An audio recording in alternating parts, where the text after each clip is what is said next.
Hi, everyone, and welcome to the first 2026 interview of Chasing Pars Golf Podcast, where I'm joined by Ladies European Tour Pro Avani Prashanth. Avani, you're back home in India right now. How's the off season been for you? The off season has been good. It's been a very long year, so to come back and spend time with my family has been great. Took a week off. I went to a beach destination in India, so I did some scuba diving over there. So which Oh, was a nice. very good way to spend my week off. And now getting back into it, seen a couple areas on where to improve. And yeah, I'm excited for the 2026 season to start. Scuba diving, I take it. So for anybody that hasn't done it before, like myself included, like would you recommend going scuba diving at any point in life? Definitely. I think it's very relaxing and I'm spending a month in Australia, so I think I'm gonna go and do it a few times over there as well. Yeah, interesting. And so, like being around water, is that something that you enjoy doing? Yeah. I think scuba diving was great. And then even in 2025 I went to Tenerife. So I went whale watching over there, which was a first. That was so cool to watch. And if I ever go back there again, I would love to do it.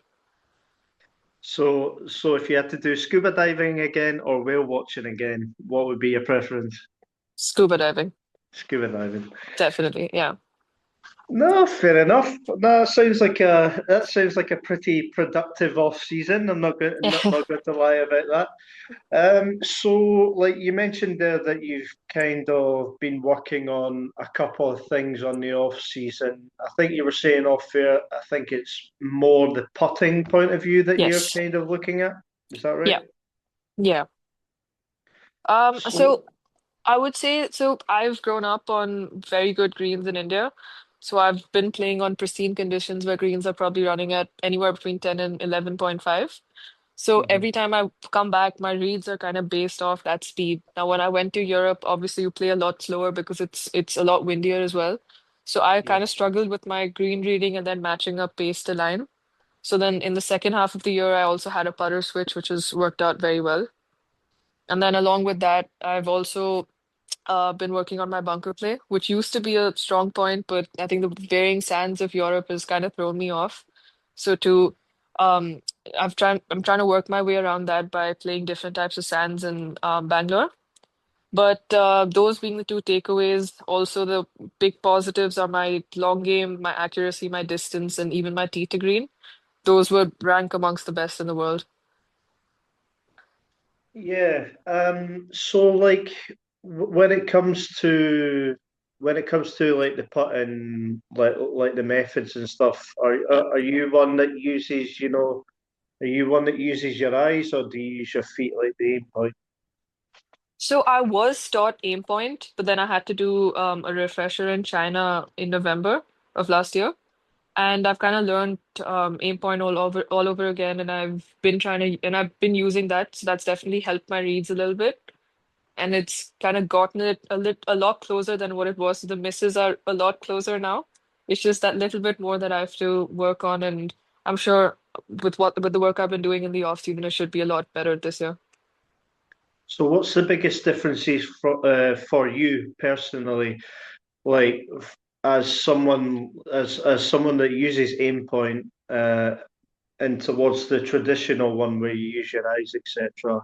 What's the biggest differences between them two for you anyway? So I've actually always been a player that relies on her eyes a lot. I think my first initial read is always with what my eyes see. So I use the fall line method as a base. Then from there on, I will build it up. If I'm playing Bermuda greens, then I'll look at the grain and then work my way around aim point, and aim point being my second rough read. And after I know that, let's say it's a 2%, then I use my eyes to kind of work the slope a little more. And then I pick my line from there. But I think just having both options is quite important because some weeks your eyes are just, they might be fooling you, which is what my putting coach also has told me from time to time that, at times your eyes may fool you. So it's better if you have a second option. And in a golf course like China, for example, the slopes are very subtle. So my eyes weren't telling the entire story. So to use aim point, it was definitely a lot more helpful. Was there any events last year on the Ladies European Tour or any golf courses, sorry, that maybe you struggled a little bit with the putting more than most? I think the first golf course where this happened was the Dutch event. That I was playing slow, it was playing bumpy, so I left a lot of putts on the higher side. So Mhm. that's actually one of the it's that week actually went decently well. I struggled on the first day, but I shot 200 and 500 from there on. So I definitely learned and I adapted after the first round. It's just that the first round, the practice round, I thought that I would be able to figure it out, so I didn't make too many changes. And then I had a chat with my putting coach, and then we just discussed that I have to take less line and hit it a little more firm. And then I think after Dutch, after seeing that even on slow greens I can shoot a good number, I think from there on I definitely learned to adapt a lot better. Yeah, no, definitely. So for those that maybe are unaware of who you are, so how would you kind of describe your own golf game in terms of strengths? Because like from personal experience being at a couple of the events, like it's evident to notice that you're very long off the tee, Yeah. and like in terms of your iron play, etc., is pretty strong as well. Yeah. So I would say my strongest points of the game are my driving distance and how accurate I am off the tee. I think I'm top 10 accuracy wise on the LET. And Mhm. if you combine my tee to green, my long game accuracy and distance, I would be in the maybe like the top 10 of the world. And my iron play as well inside 150 yards, I'm very good with that. I've also learned after playing a full year in Europe on how to kind of move the ball different ways, hit it high, hit it low. And then I think even my wedge play inside 100 yards is very good. My 54 is my strongest club. If you put a 54 in my hands, I think would make a birdie 7 on 10 times from 100 yards in. And yeah, I mean, and then two areas that I'm working on again, bunker and putting. So you're also known for your fearless approach when it comes to the golf course, going straight at flags instead of being conservative. Um, Yes. I find that interesting. Obviously, there are times that you're going to have to play conservative, but like I've heard you in interviews say that trying to play conservative isn't really in my golf game. Like I just go and attack as much as possible. Yeah. Um, in terms of that method of play, I take it that is something you enjoy being kind of like fearless on the golf course. Yeah, so I mean, that's the way I love playing it, but again, after my first year of pro golf, I've also learned that you can't play that way every time. Amateur golf was a lot easier because when they used to tuck flags, you still had the opportunity to go for them. Now in pro golf, the way they set it up, more often than not, if you're gonna go for a flag and you're gonna miss, your short game has to be very sharp or you're walking away with the bogey. But I have a set plan that if the flags are on the right and they're inside of 150 yards, I will go for them. Anything on the left side, because I hit fades. So anything on the left side, only if it's within 100 yards, I will go for it. Otherwise, I will just play my cut and I will just finish on the right side of the hole. But as far as my driver goes, I love playing it aggressively. I will always try and pull my driver out whenever I can if the risks are not too much because I'm very straight with it. So it's definitely a weapon that I have. Yeah, if you haven't seen Avani's driver off the tee, I'm sure there's a few videos from the Ladies European Tour Instagram page and stuff like that. Go and check it out because it's definitely very impressive. So Thank you.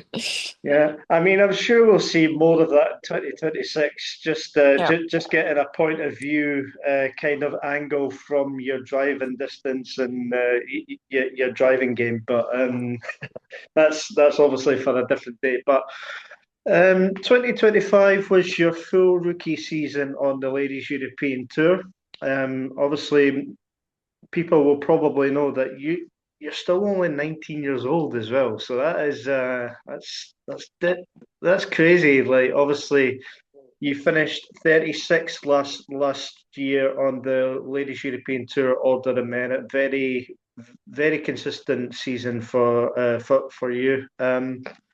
What how would you kind of describe, that full rookie season in general? I take it was everything you thought it was going to be. So I would say my 2025 season, I would describe it as a good, successful season. I would also say that it's a year that I would perfectly describe as a story of one half and two quarters. The first half of the year I did fairly well, but in the middle of the year between July and September, I ended up missing seven cuts in a row, which was something that I had never dealt with before, and I think it was quite shocking to me. But I think Mhm. also just having such a great team around me to kind of help me get out of it, and then I finished fifth in the Indian Open. And then to top it off, I finished 11th in the Tour Championship, which was great. And stats wise, plenty of positives to take away. Tee to green game was great. If my putting gets better, scoring improves.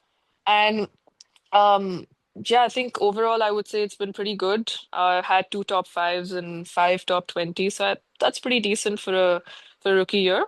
And hopefully, want to improve on that next year and finish in the top 10 of to get into the final stage of the LPGA and make my card for the 2027 season. Yeah, so we'll go into one of the main highlights in Hulencourt very shortly. But before that, like the start of the 2025 season, so t tied 16th in Morocco in the first event of the year. Um, were there any nerves at all in Morocco going into that first week, do you think? Or were you just excited to get going? I was excited. I don't think there were any nerves, but I think in between the tournament, I had to kind of remind myself that I'm playing pro golf now, because as an amateur, you would only end up playing for pride and your country. And now there's a Mhm. lot more you're playing for. So it's like in between I had in the final round, I think I was two over heading into the back nine, and then I was quite upset. And I reminded myself that come on, you're a professional now. And there are points you're playing for and all of that. And I made five birdies after that. So I think that was definitely something that felt different in my pro debut.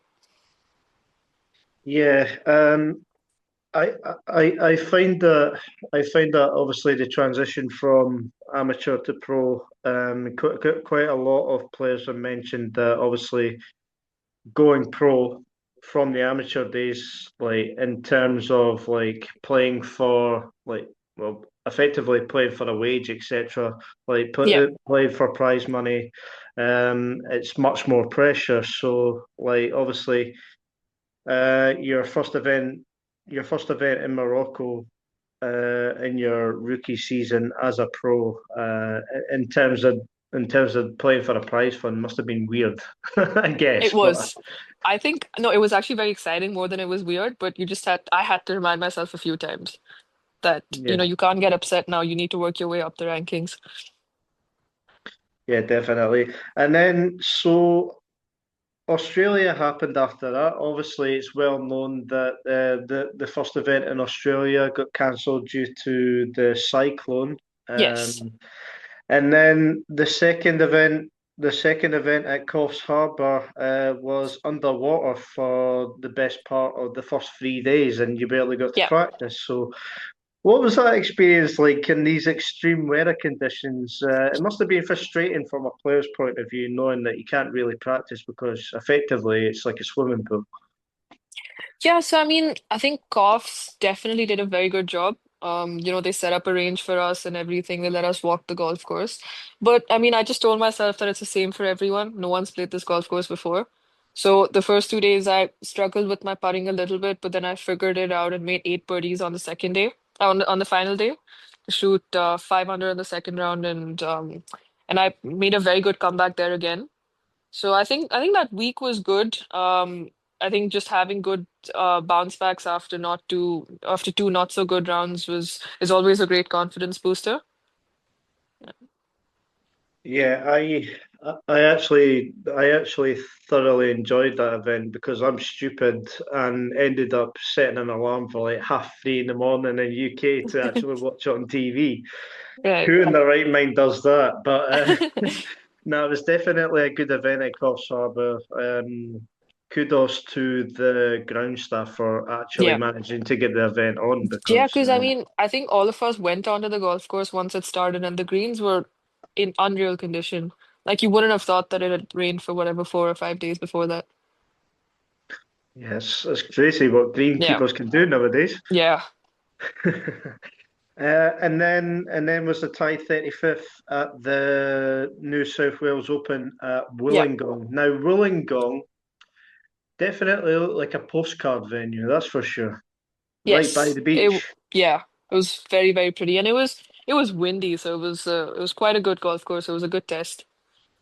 Now obviously with your documented distance, etc., how frustrating was it for you knowing that there wasn't really any practice facilities there? That they had to kind of make a makeshift one at Wollongong.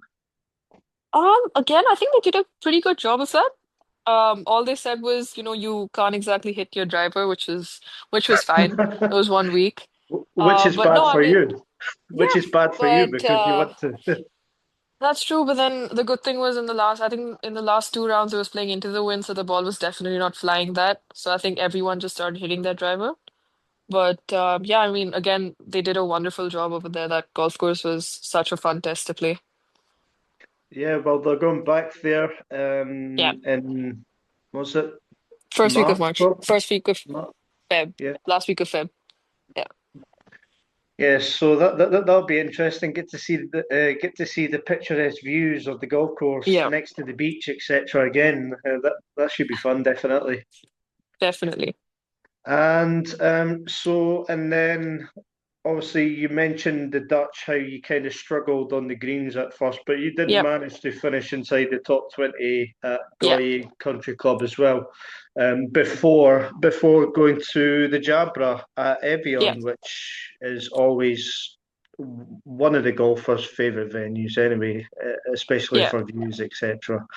So how yeah, would you assess your performances in the Dutch, Jabra, and then Tenerife? Because obviously the Dutch was the start of the kind Europe of stretch. European summer, Yeah. and then you got Evian, which is hilly as anything, and then Tenerife, which was ridiculously hilly as Yeah. well. So, Dutch, as I mentioned, I was quite content with the week, especially how it started. I think the way I adapted was great. It definitely takes a lot out of a player to bounce back that way, to shoot 200 and 500 over the weekend. Going into Jabra, I think I lo absolutely love that golf course. But the thing is that I hit fades, so every single flag was kind of positioned on the left side, and everything feeds right to left. So that's where I kind of struggled. I ended up taking on a lot more flags than I should have. And I should have just stuck to my fade, and then, because those greens were pure and they were good, they were pretty easy for me to read, so I should have just relied on my putting. Because again, I made enough birdies. I just dropped one too many shots going for flags. But then again, it is my rookie year for a season, for a reason. So definitely quite a few lessons learned from that golf course. And I think Tenerife as well, it was a big test more physically than it was golf-wise for I think I everybody in the know, field. I know. I Yeah, I was think there. I was there as well, by the way. Yeah, it was a tough walk, but again, a very pretty golf course. Just by the beach, and I mean, yeah, it was again a different kind of test because you had to be exact with your numbers every time because there wasn't too much space to play, not too much place around the flags to play with, and you had to be very careful with where you were hitting it. So I guess with that much accuracy that you needed and it demanded, I think that's what made it fun because I think a good number of holes over there, you just couldn't miss it in a certain place because you were making a bogey or a double. And it was also a wide, wide golf course, so I could hit my driver, which was very fun. And I mean, again, finished off that tournament very well, shot 400 in the final round, so a good top 20 finish again. So, so if you and all the players were struggling physically in Tenerife, how do you think I was feeling? I feel like I needed an oxygen mask for the first 5 holes. Oh, really? And even the closing stretch was unreal. At least you're not an idiot like me that decides to on I think it was the first day I got there on the practice days to walk the full 18 holes. Oh yeah. I Uh, don't think anyone played 18 in one go though. I think we all just did 9 holes. yeah, but I'm just saying, like from my point of view, just to get a walk of the whole golf Yeah. course. Yeah, I'd done that, Yeah. and that was the biggest regret of my life. Yeah. Yeah. So Hulencourt was a extreme experience for you because you went into the final round as the leader going in. What was that experience like to be in contention to win the golf tournament at such an early stage in your pro career? And then obviously in the end didn't quite work out as Darcy Harry managed to win in Belgium. But what experiences did you take away from that? So it was a very, very positive week. I think it was a good source of reassurance that I can compete and I'm capable of winning on the LET. While it did not work out in my favor, I don't think I have too much to complain about because that was maybe like my eighth or ninth start on the LET, and to finish top five is commendable. And I think the only thing that I need to remember for the future is to not change up my game plan because that's exactly what I ended up doing in the final round, which was Mhm. very silly on my end. But I mean, again, we live and learn. So lots more coming my way, and I think if I just stick to my game plan, I will be winning a lot more in the future. Yeah, and then came Germany at a very long golf course, and then as you alluded to, there was about 6 or 7 missed cuts in a row. Yeah. You know, when that kind of slump happens in a season, is it tough for you personally to try and, get that form back? I mean, it is very tough because you're suddenly like, what just happened, you know? I mean, it one goes by, you're like, okay, we're gonna fix it the next time. Two goes by, you start to get worried, and then suddenly you're 7 cuts.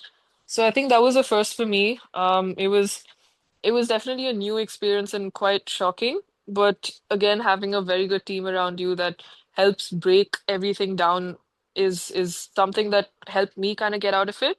I have my dad around me that manages all of my stats. So Mhm. we kind of sat down together and we said, okay, on up game, which has been very useful for me. We said, okay, these are the points that have gone off, and we need to fix these instead of just me panicking and worrying about my entire game. And then Yeah. obviously my coach has played such an important part. I mean, he's always reassured me that things will be fine. And I Mhm. mean, 7 cuts later, I finished top five in my home event. Yeah. So that was very good. But I think I'm not the first, I'm certainly not the last that it's happened to. And I think just learning and getting out of it is the most important thing. So talk to me about DLF and your absolute loving for that golf course. I mean, like even as an amateur playing on limited starts on the Ladies European Tour at the Indian Open, tied 12th and 2/5 as well. Like Yeah, it's quite ridiculous. thank you. Yeah, I mean, What is I that? would say What is, sorry, what is it about that golf course that stands out for you? um honestly that is my favorite golf course of the entire calendar. I think just with how demanding it is, I mean, I like golf courses that are difficult, because it's not easy to score. So it forced everyone that they need to give their 100% every time. And good shots are always rewarded in DLF, so you can't really get away with playing average golf. Like I Mhm. finished what, two under, 3 under for the week, I think over there, 2 or 3 under, and that felt like I fought the entire week to shoot that. And even the winning score only went at 7 under for 4 days. So just a golf course that demanding and challenging with greens as good as they are. They're quick. They're the type of grass that I like. So just everything about that golf course I absolutely love. The Indian fans at DLF must have been having an amazing time there. Obviously, Hiteshi was the 54 hole leader Yeah. going into the final round, and then obviously you had yourself doing well as well. So, like for an Indian fan's perspective, they must have been having a great time. Definitely. I think it's the first time that you have three Indians in the top five. There's Mhm. Hiteshi, Pranavi, and myself. I think it was good because there are a lot of kids that come out that every year for the Indian Open and they fly in from all around the country. And you know how and just to have them come down and for them to watch us and for us to play a little part in inspiring them. I think it's just that little bit of a boost that we get as Indians playing in our home event. And yeah, I mean, the number of girls that came, they watched, they walked all 4 days. It was wonderful. And I mean, I just hope that this happens more often and hopefully we have an Indian winner soon. And I want to Yeah, win it next year. Yeah. yeah, no, definitely. I mean, I think even for Hiteshi, I keep mentioning Hiteshi, but obviously as an example of just how close she was to winning the Indian Open as a proud Indian herself. Like even for you, Pranavi, anybody else as well, it's got to be the ultimate goal anyway. Definitely. I think just winning your home event is a different sense of pride. And yeah, I mean, for it to be done soon, I think it's going to be 10 years next year since Aditi won it. So it'll Mhm. be it'll be very good if one of us can win it next year. Yeah, 100%. So the season ender in Andalucia, the Andalucia Open de Espana, Costa del Sol Open de Espana. That's such a mouthful. I can't. I had to say that nearly every day during the interviews. God's sake.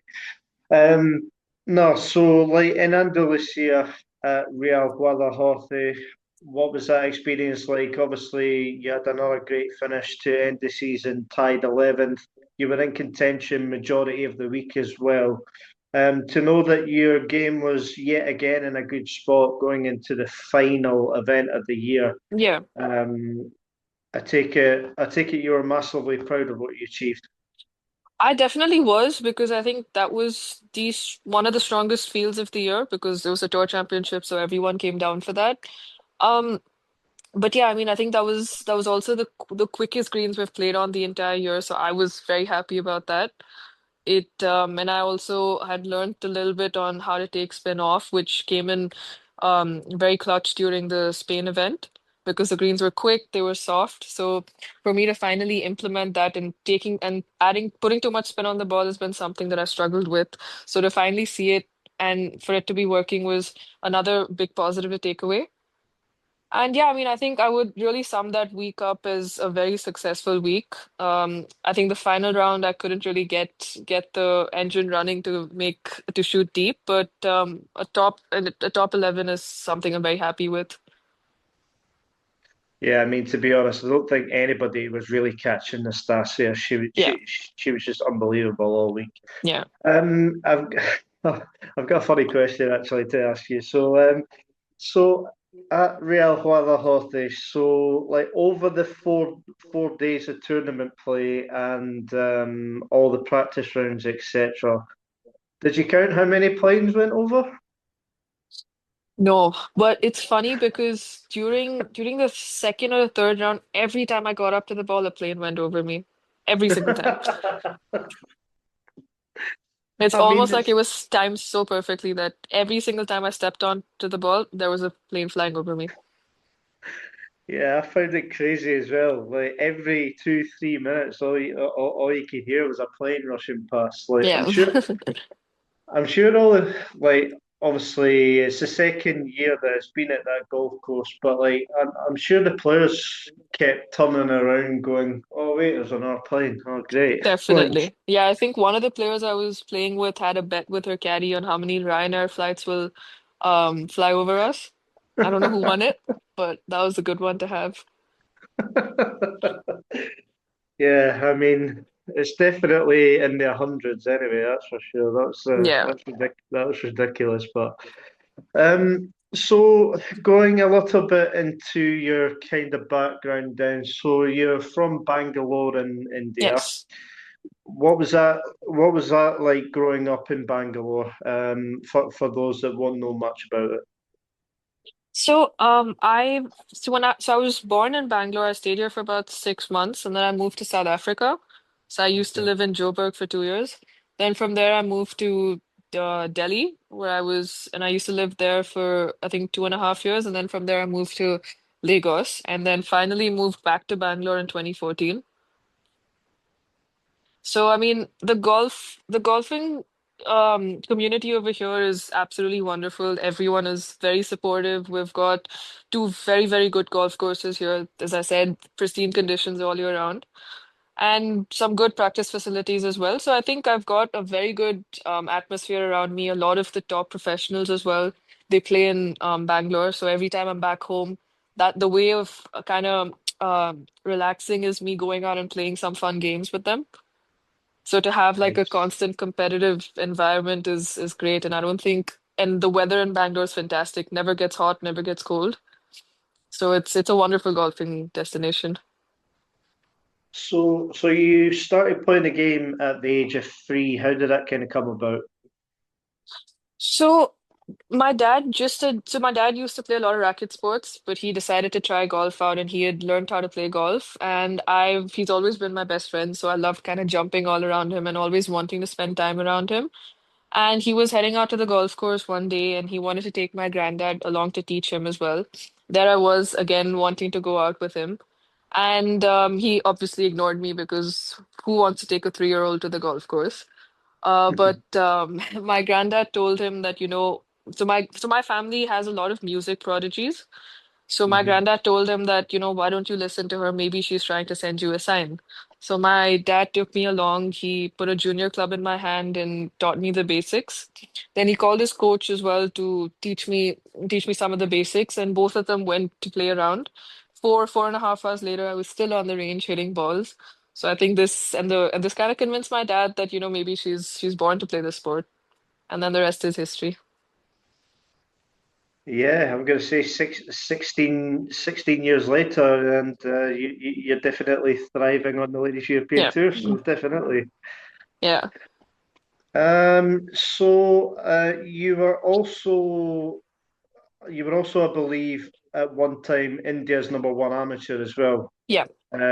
So like obviously as a proud Indian, was that one of your proudest achievements, becoming number one in the country?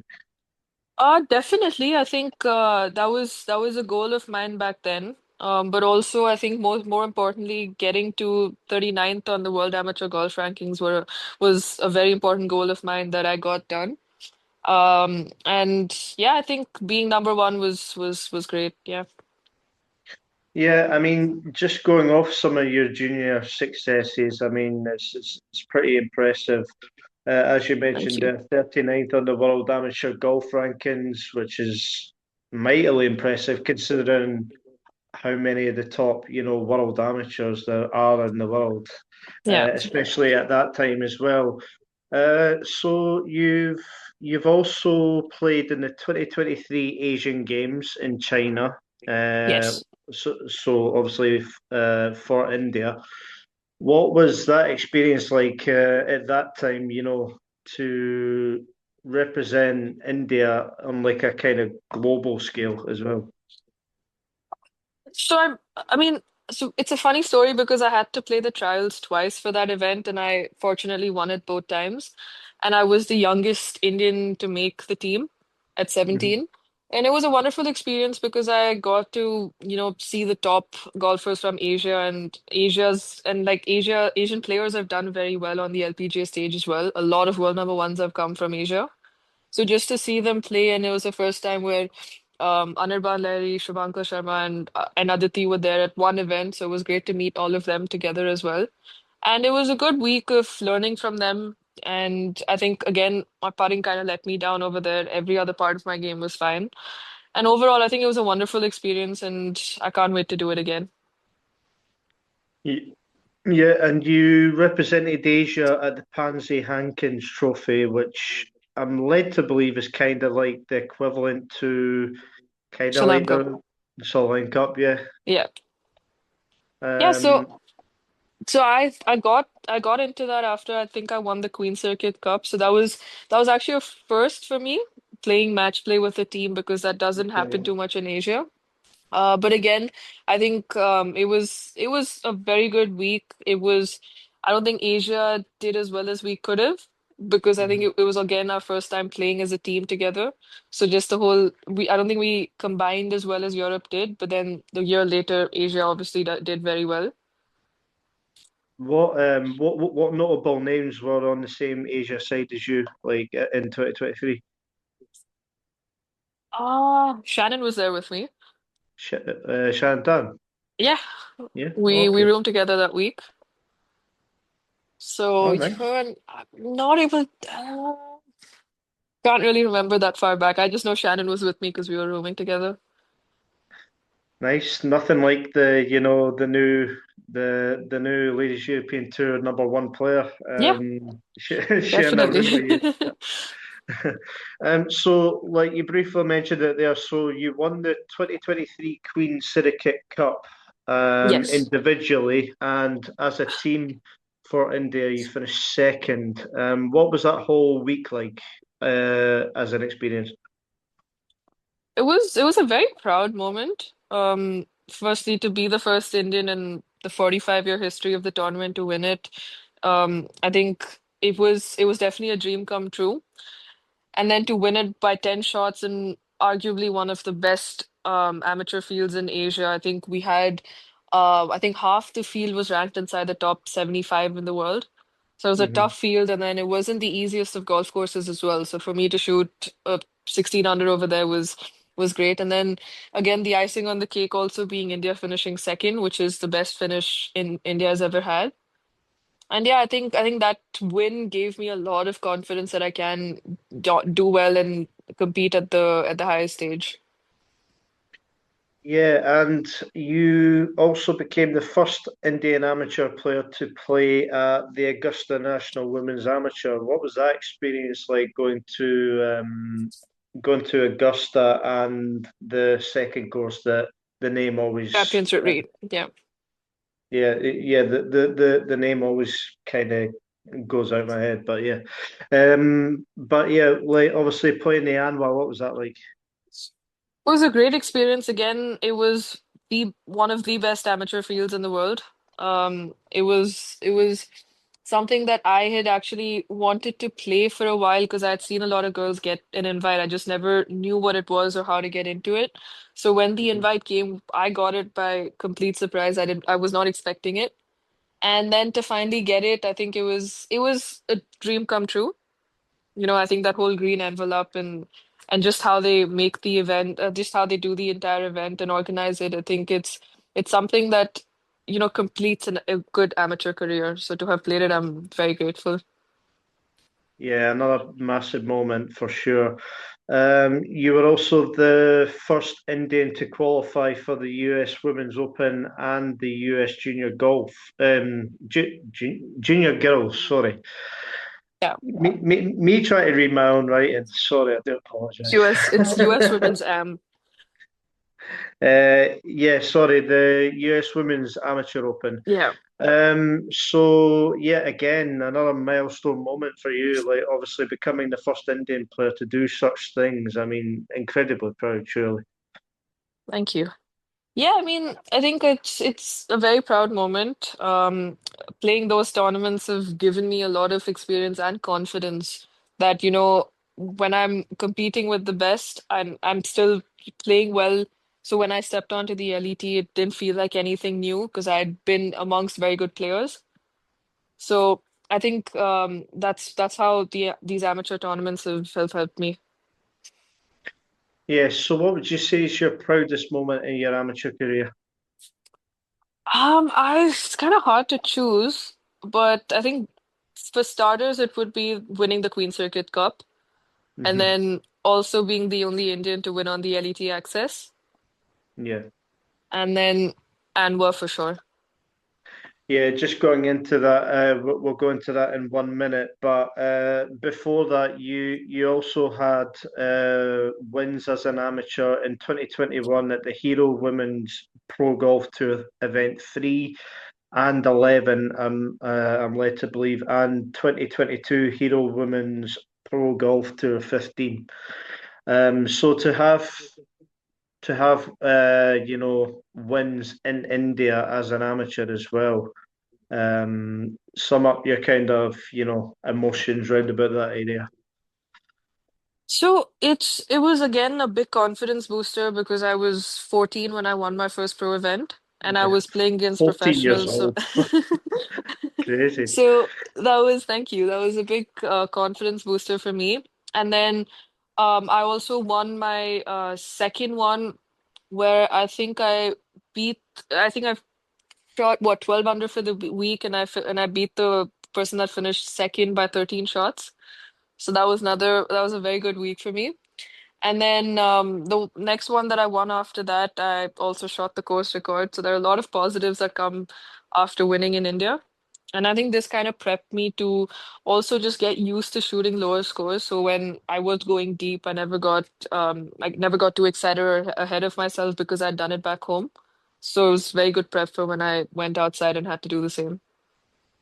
So do you want to know a little secret? I'm not getting anybody in trouble here, but so when I done the first take in Andalusia with Hiteshi, when it was just by herself, one of the questions was how many wins on the Hero Women's Pro Golf Tour does Avani have? Uh, you want to know our answer? Zero. Zero. Yeah. She told me. Yeah. Did she tell you? Yeah. Oh my God. I thought I was getting her out of trouble there. What do you have to say to that? That is, oh, that's terrible. Well, she told me it was because she thought as a professional, how many do I have? I have none as a professional on the domestic tour. So I'll let her go for it. It's fine. Maybe there was maybe there was a little bit of a mix up there, but yeah, I meant in general. But yeah, no, I thought that was interesting saying zero. That's about, that sounds terrible. So in Sweden at the Ahlsell final on the Letas Tour, you won at 6 under par by a shot to Matilda Bjorkman and Isabel Ekström. To win on the Letas as an amateur as well, another massive step for you. Yeah, it was definitely because the week before I had not played well at all, and going into that event in going into the Alsel event, I was I think 25th going into the final round. And my goal for the week was to finish top 15, to finish top 10. And I started the day off with a bogey. And then I had a really close friend of mine caddying for me, and she basically told me, and we discussed it, and I told her that it's playing quite tough out there, so scoring's not going to go very low. So she said, what, just stay in it and make a few birdies and finish this front nine, and then we'll take the back nine on. So I finished the front nine off really well. I think I finished it off with a birdie, and I was one or two under going into the back nine. And then I went birdie, birdie, eagle, par, and suddenly I was tied for the lead. So I think just telling myself to stay in it was important. And then closing stretch, I had to make a six. I had to make I think a 7 footer for par to close it out. And as soon as I did, I was over the moon. I going into the final round that morning, I think if anyone told me you'd be winning, I would have probably laughed. So to have closed it out, I think it was great. Yeah, and so that kind of summed up a pretty decent amateur career. Yeah. Um, Yeah, so people probably wouldn't be aware that you have had limited starts on the Ladies European Tour and some on the Letas as well while you were still an amateur too. So just a couple of the results just to pluck out. So as we alluded to a little earlier, tied 12th at the Hero Indian Open in 2022. What age would that have made you? What, 15, 16? 22 would have been 16, just like a few days after my 16th birthday. A week, I think, So after my 16th birthday. So, obviously to finish inside the top 15 on a Ladies European Tour event at your home event as well, as a 16-year-old, that must have been a hell of an experience. Yeah. It definitely was. It was my first Indian Open and on such a daunting golf course. So the first day, I definitely let my nerves get the better of me. I was struggling quite a bit, and then I put too much pressure on myself in the second round to again perform. And then Thankfully, I made cut on the number at 7 over. And then onto the weekend, I just told myself, you know what, you have nothing to lose. You're still an amateur. Why don't you just try and play your best golf from here on? So finished 9 under over the weekend to go all the way from 57th to 12th. So that tournament is something I will remember for a very, very long time. And in 2023, you had a handful of starts on the Ladies European Tour as well. So ninth at the Magical Kenya Open, 39th in Germany at the Amundi German Masters, which I believe included your career best round. Is that right? Yeah, 65? 7 under. Yeah. Yeah, 65. Obviously, you had the win on the Letas at the Alcel final, fifth again at the Hero Indian Open, and you also had a 13th at the Mallorca Ladies Open. Yeah. So, like, when I'm kind of reading these out, like, in terms of you managing to get certain starts on the Ladies European Tour, how did that kind of come about? So my dad is also my manager, so he emailed the guys at UCOM. So he Hmm. emailed them for a few starts. That's how I got into that. And that's how I got into the event in Kenya, the event in Germany, and then the event in Mallorca as well. Hmm. And those tournaments have been so, so helpful in me understanding what it takes to do well on the LET. So when I finally got my tour card, it wasn't anything different. It was almost like I had already been there and played amongst those players. Yeah, and out of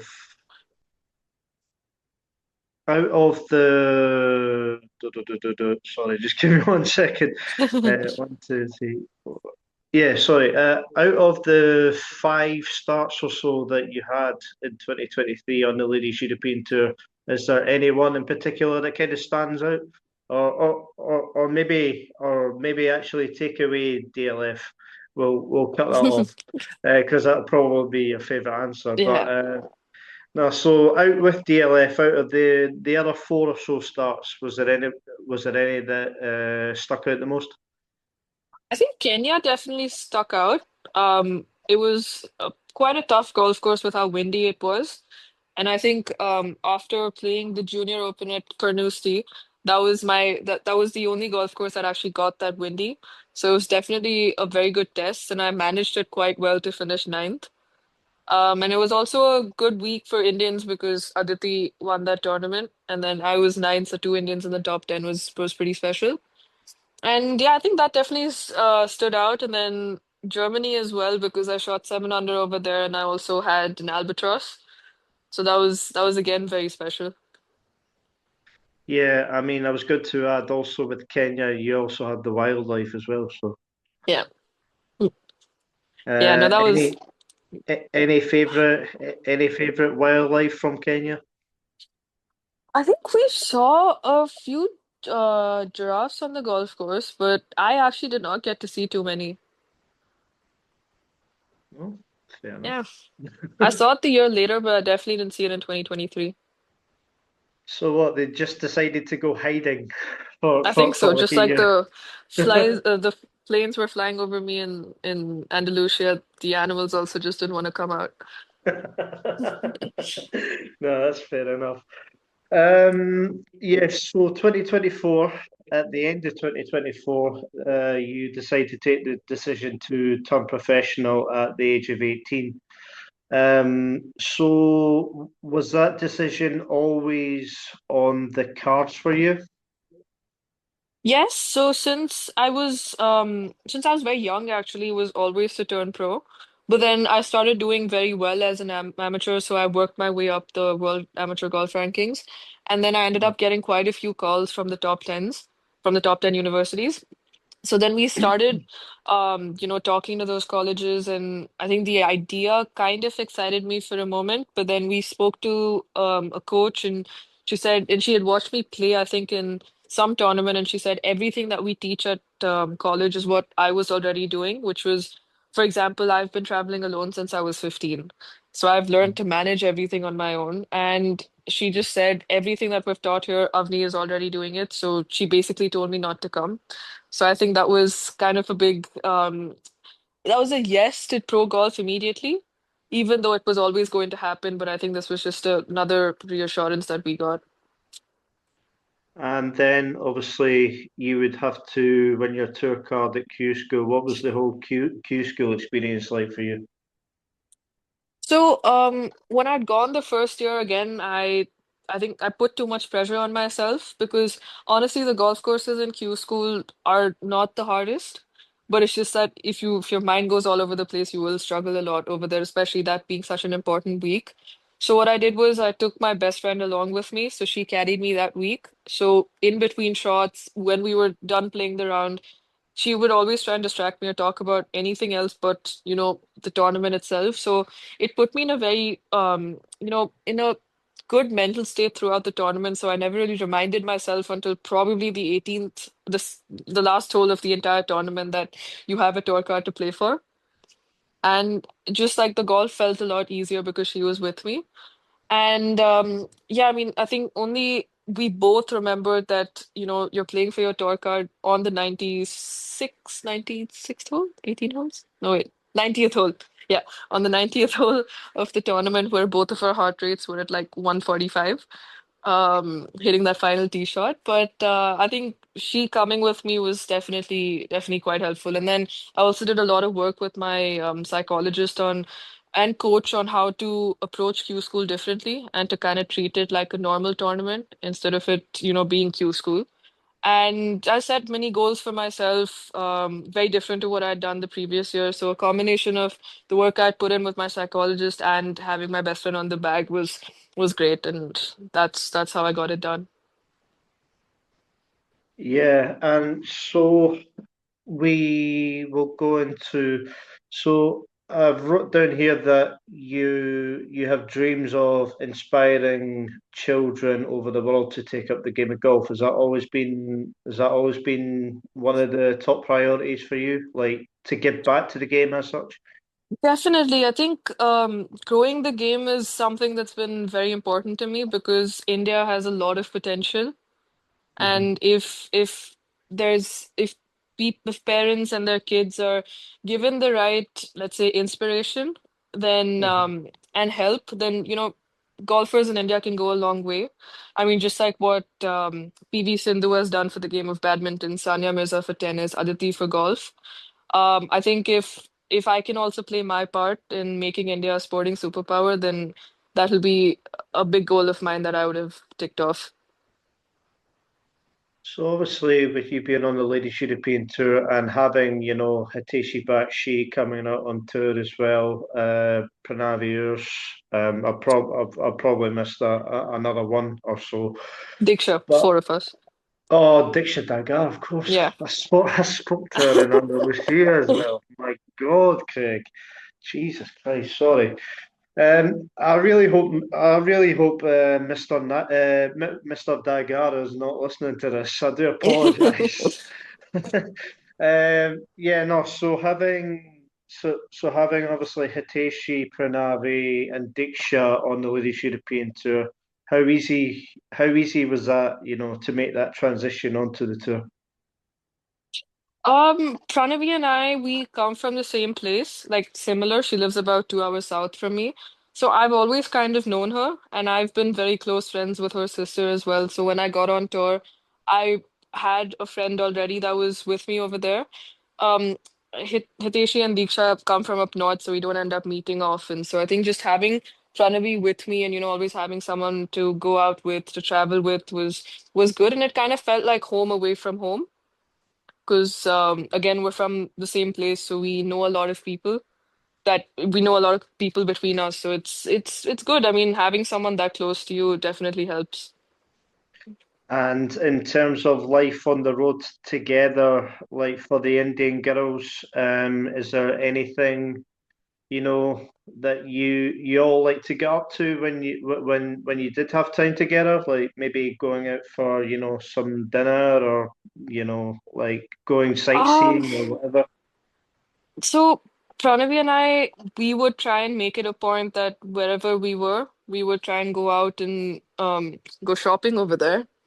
So Mhm. that's what we tried to do because we were always staying either together or in the same hotel, so our schedules would match. And we would make it a point that regardless of, whether we've played 18 holes in the practice round or not, we would try and go when the practice rounds were done. And yeah, I mean that's how we've had quite a good year this year when it comes to seeing places, and we were very touristy whenever we were together. Nice. And have you got a personal highlight of any tourist attractions or stuff like that that you enjoyed? Mine would be whale watching in Tenerife. Yeah. Oh, you Uh, mentioned that already. Yeah, yeah, that sounds like that was great.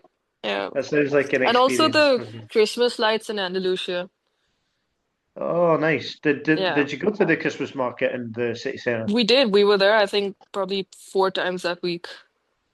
Oh, nice. Yeah. Nice. No, that sounds good, definitely. So obviously having, Diksha on the Ladies European Tour and obviously what Aditi has done on the Ladies European Tour and currently on the LPGA Tour, having two stars of the game from your own country, how much of an inspiration have them two in particular been for you? They've been a huge inspiration to Indian golf. Again, what Aditi has done for the sport has been, what she's achieved on the international stage has been inspirational to a lot of parents and kids back home. Especially, I think, just instilling belief in their parents that if she can, then, their girls can go and dominate as well. And same thing what Diksha has done. So I think all of us on the LET hopefully are playing our part back home and helping parents believe and helping little girls believe that they can do the same thing. Obviously, there is quite a lot of young upcoming talented Indian girls coming through.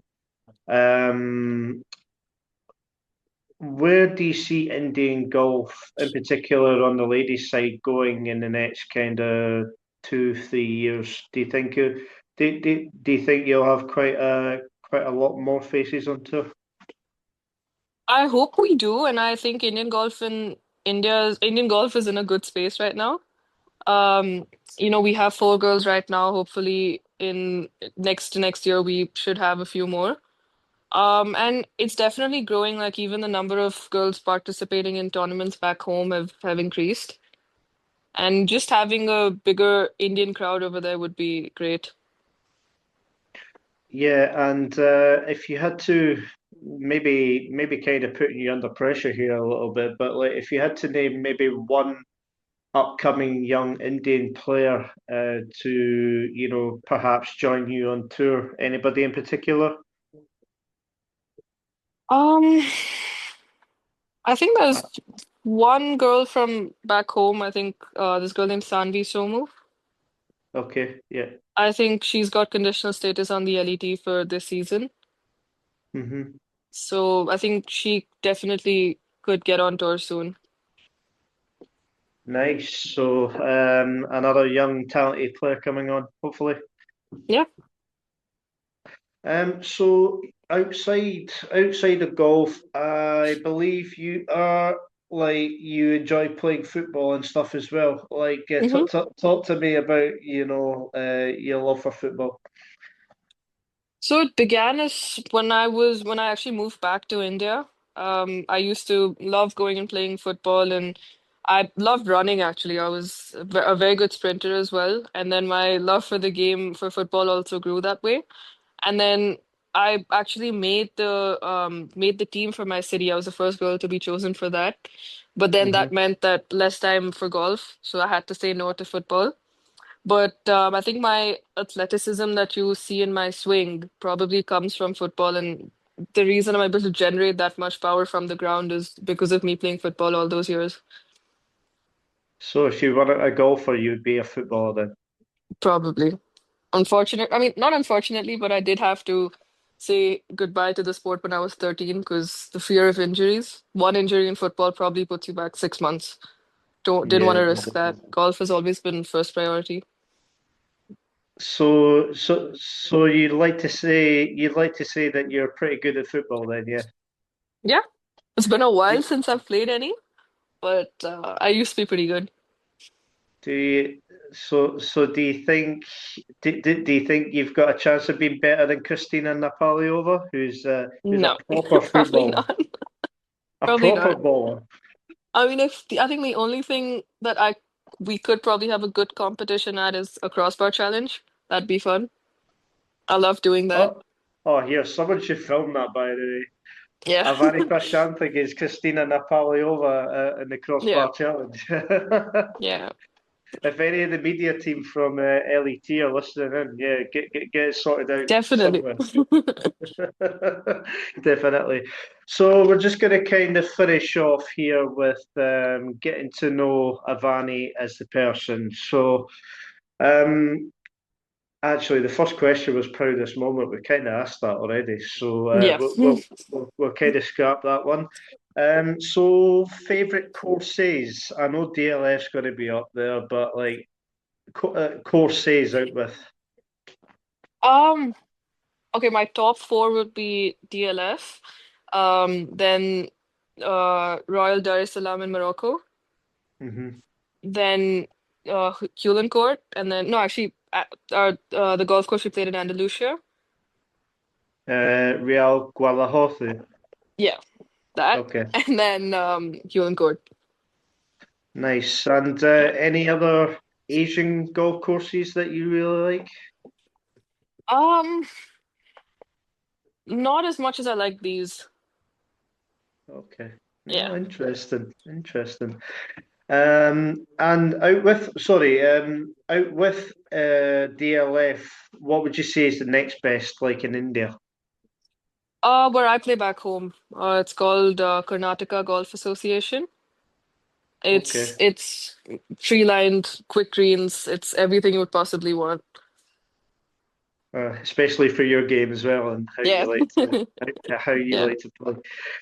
Favorite sports teams? What were you kind of a sports watcher growing up, or were you more of a player? I no, I think if it's football, then it'd be Barcelona. Uh-huh. If it's cricket and if it's like the franchise cricket that's there, then the Royal Challengers Bangalore, where Virat Hmm. Kohli plays. Okay. Yeah. Yeah, uh, I think the Indian Premier League, like football team, I think they have one in the Premier League, don't they? Is it Bangalore or Yeah. Bangalore? Yeah, yeah, I think so. FC Bangalore, yeah. Yeah, Yeah. you're not going along to support the FC Bangalore. Honestly, I don't watch too much football, so it's just cricket and golf Yeah, for okay. me. And tennis. No, that's fair enough. Yeah. Your favorite thing to do in your spare time when you do actually have some spare time? I love spending time with my family, especially my sister because she's busy with college and work and stuff, so I don't get to spend too much time with her. So whenever I'm back home, I love spending time with her. Favorite Indian food? Now we're talking. Dal makhani. Okay. Yeah. Uh, and also, what makes Avani happy? Uh, I want to say, mm, let's just go with good golf. I thought the only answer was going to be bullying Hiteshi Bakshi, Oh, that makes me happy too. but Well, that's a different type of happiness. yeah, okay, I'll give you that one. Your idol growing up. Idol growing up, my dad used to call me Tiger Woodsy, so definitely Tiger Woods, because what he's done for the game is unreal.